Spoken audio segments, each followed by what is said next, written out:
Hello' everyone. যোৱা সপ্তাহত কেনেকুৱা এটা গেলা গৰম গ'ল, সকলোৱে পাগল হৈ গৈছে গৰমত আৰু অৱশেষত বৰষুণ আহি গ'ল। আৰু জালুকবাৰীত থকা বিখ্যাত ফল মূলৰ দোকানৰ পৰা আম আৰু অলপ লেচু কিনি ল'লোঁ। তাৰপিছত মই গৈ আছোঁ বাইহাটা চাৰিআলিৰ মনসা পূজা এখনত।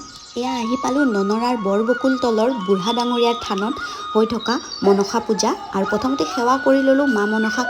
তাৰপাছতে এয়া চাওক ওঝাপালি হৈ আছিল আৰু ওঝাপালি বহুত দিনৰ মূৰত চালোঁ, বহুত ভাল লাগিল। আৰু প্ৰথমতে মই চাহ খালোঁ আৰু এয়া হৈছে মানসী, যোনে মোক পূজাখন গোটেই দেখুৱাইছে। আৰু এয়া আৰতি হ'ল, আৰতি কৰিলোঁ বহুত দিনৰ মূৰত। আৰু তাৰপিছত ভোগ খালোঁ, প্ৰসাদ খালোঁ। আৰু এনেকৈ মই তাৰ পৰা ননৰাৰ গাঁওবাসীক বিদায় দি ওলাই আহিলোঁ। বহুত ভাল লাগিলে তাত গৈ পূজাত নিজে উপস্থিত থাকি বহুত ভাল লাগিলে। আৰু তাৰপিছত বৰষুণো দি আছিলে, যিহেতু বতৰ বহুত বেয়া, সকলোৱে গমেই পায়। ৰ'দ বোলে ৰ'দ, বৰষুণ বোলে বৰষুণ। সেইকাৰণে মই ঘৰলৈ গুচি আহিলোঁ। Bye bye.